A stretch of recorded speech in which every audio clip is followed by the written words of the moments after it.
Before we get into the stories, I would like to let you all know that I'm taking story submissions to narrate. I will credit you in the description of the video unless you ask me not to, so if you have an experience or story in mind that you would like me to read, then you can email me at feedingonfear@gmail.com, and I will be sure to include it in my videos. Thank you so much for watching, and enjoy the stories. Well, I'm not sure where to start. The past few weeks have been pretty rough for me. I lost my mother last spring to cancer. It caused a great deal of grief among my family. However, my father took it the worst. He was never the same after her death. He'd lock himself in the house all alone, spacing himself out from the rest of the world. Spacing himself out from me. It was odd. Throughout his entire life, he'd always been so outgoing. My mother, my sister, and I were all he had. Now that my older sister had grown up, married, and moved a few towns over, I guess I was all he had now. 2 weeks ago, I'd received a call. I was on 4chan, an infamous image board site, reading comments on one of those you laugh, you lose threads. Whatever happened to original content? Oh, right. Straying away from the topic. Having been in front of my monitor for hours in dead silence, I'd been caught off guard when my ringtone, Joey Scarberry's Believe It or Not, blared from my phone's tiny yet powerful speakers. I nearly jumped out of my seat. I grabbed my phone and checked the caller ID, and it was the local hospital, calling to tell me that my father had killed himself. A week later, my sister came down for the funeral. It was nice to see her again after all these years, even if it was under such harsh circumstances. She didn't bring that douchebag of a husband with her either. We shared a few hugs and talked about the deceased for a while, and then she was on her way. His house and all of its contents were given to me. Needless to say, it was a nice step up from my one-bedroom apartment. I decided to go snooping around in my new place the following day. Maybe clean it up a bit. Honestly, I had no clue what I'd find in there. For all I known, he'd lost all sense of modesty following the death of my mother. I half expected to see shit smeared all over the walls, along with wrecked furniture. I was at the front door, and upon grabbing the doorknob, this feeling of dread overcame my body instantly, and I froze up. The idea of being in the same room that my father had hung himself in didn't sit well with me. I shook my head and swallowed my disturbed feelings. I took a deep breath, preparing myself, and then closed my eyes and opened the door. The front door led me into a hallway that split in two directions. In front of me was a door leading into the bathroom, and to the right was the living room.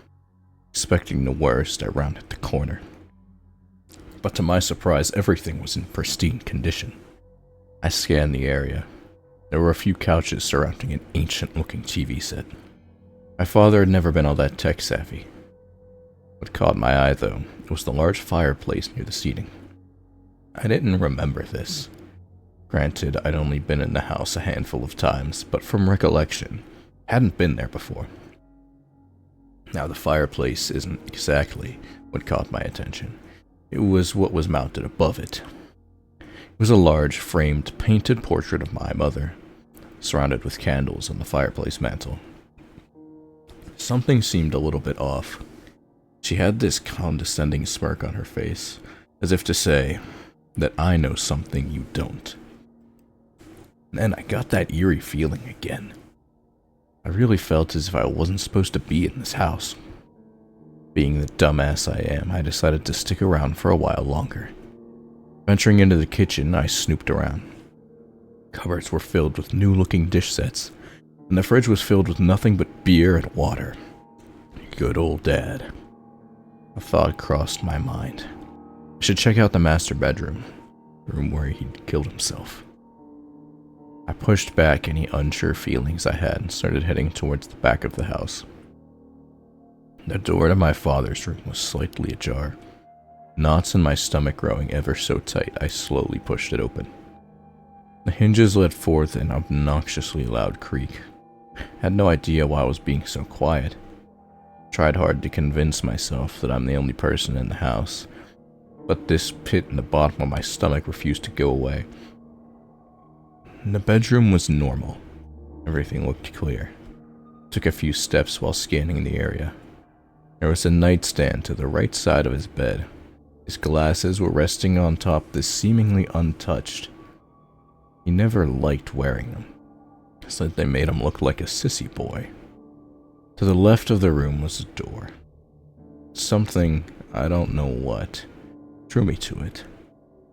I wanted to open it. Or, I needed to open it. Making my way over to this mysterious door, I was sure to be quiet. I don't know why, I just felt like I'd be disturbing something if I made noise. I bit my lower lip, placing my hand on the knob. I was trembling in anticipation. I closed my eyes and counted down from 3, and quickly opened the closet. Coats! Lots of coats, some pants and shoes too. That's what you're into. It was an ordinary walk-in closet. I took a sigh, and relieved, but secretly I was disappointing. And then I saw it, something shiny on the floor. I knelt down. I moved a few shoeboxes out of the way.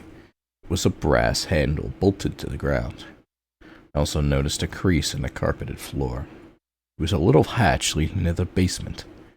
My heart raced. What could be down there? My lust for adventure got the better of me, and without thinking I grabbed the brass handle and flung the hatch open. I peered inside, and it was just dark. All of my instincts went against what I was about to do, but I ignored all that. I jumped down. Luckily, it wasn't that high of a drop. I'd be able to pull myself out if I had to. The basement was dark and very dusty. Fishing into my pocket, I pulled out my Zippo lighter. It took me a few tries, but I finally managed to get a steady flame to light up a small portion of the room. That's when I saw the last thing I'd ever expect to see in my father's basement. There was a computer. Sitting at the edge of the room was a small desk, keyboard, a mouse, and a monitor. One of those white plastic chairs was pushed into the desk, and curiously I walked over to the station. The computer looked new, like it'd never been used. This couldn't be my dad's. I don't know why he would have a nice rig like this sitting in the basement. I pulled the flimsy chair from the desk and took a seat in front of this monitor. I crossed my fingers, leaned over, and tried starting up the computer. And it worked. The Windows 7 boot logo appeared on my screen. It struck me as so odd that my father owned such a nice-looking, expensive computer. It required me to select a user, but there was only one available. It said, disappointment. A chill went down my spine. Why would he name his profile that? I clicked it. It asked me for a password. I grinned and typed Cheyenne, my mother's name. I'll be damned, it worked. I cocked my head to the side. Something was wrong. His desktop background was just solid black. There was no start bar, and there was only one icon. In the middle of the screen was a single execute file, titled choke.exe. My hands trembled. I had no idea what I was doing here, or why I'd come here in the first place. I wanted to turn around and get back to the comfort of my apartment, but curiosity wouldn't let me. I couldn't control myself. Almost against my will, I hovered the cursor over the icon and double-clicked it. The screen flickered. I figured there was something wrong with the cord. I reached my hand behind the machine, feeling for wires, but there was nothing plugged in. The computer emitted this high-pitched buzz, almost like it were working itself too hard. Shades of blue, red, and green flashed on and off across the monitor. The computer's whining became louder and louder, sputtering with life, increasing with intensity with every second. All of a sudden, everything became quiet again. I looked at the screen, and there was a red dot in the very middle with text underneath it that said, disappointment. My heart was pounding in my chest. Everything had come to a standstill. I relaxed for what seemed like a few seconds.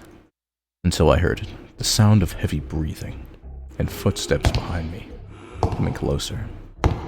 I didn't dare shift my gaze from the computer screen.